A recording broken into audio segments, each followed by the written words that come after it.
නැකත් බොරුද? නැකත් කියලා දෙයක් නැද්ද?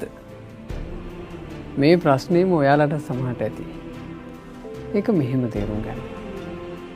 නැකත් කියලා දෙයක් තියෙනවා. හැබැයි නැකත් තියෙන්නේ බාහිර වෙලාවල් වල නෙවෙයි. නැකත එන වෙලාව අසවල් තප්පරේ, අසවල් විනාඩියේ, අසවල් පැයේ කියලා කියනවා. ඒක බොරුවක්. නැකත කියලා කියන්නේ අර්ථවත් විදිහට ගත කරන වෙලාවයි. බුදුරජාන් වහන්සේ දේශනා කළා නක්කත්තං පතිමානෙන්තං අත්තෝ බාලස්ස උපච්චගා. නැකත් වෙනුවෙන් වෙලාවල් බලබලා හිටියොත් එහෙම ඒ අනුවනයාට ජීවිතයේ යහපත අහිමි වී යාවි. අත්තෝ අත්තස්ස නක්කත්තං අර්ථවත් දේ හඳුනාගෙන අර්ථවත් දේ කිරීමමයි නැකත. කිංකරේ සන්ති තාරකා මේ අහසේ පායන තරු ඔබට මොනවා කරන්නද? එනිසා හොඳට තේරුම් ගන්න. අපේ නැකත අපිම හදාගත යුතු එකක්.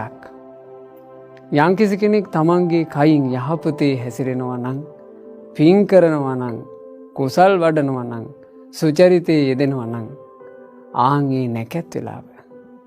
ඒක උදෑසනක් වෙන්න පුළුවන්, දාවලක් වෙන්න පුළුවන්, හවසක් වෙන්න පුළුවන්, රාත්‍රියක් වෙන්න පුළුවන්. තමන්ගේ නැකත් වෙලාව තමන්ටමයි හදාගන්න තියෙන්නේ.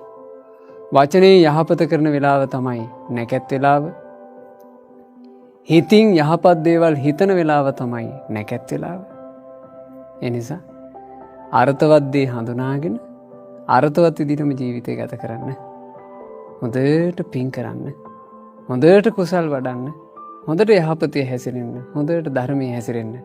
ඔබේ මුළු ජීවිතේම සුන්දර නැකතක් බවට පත් වේවි.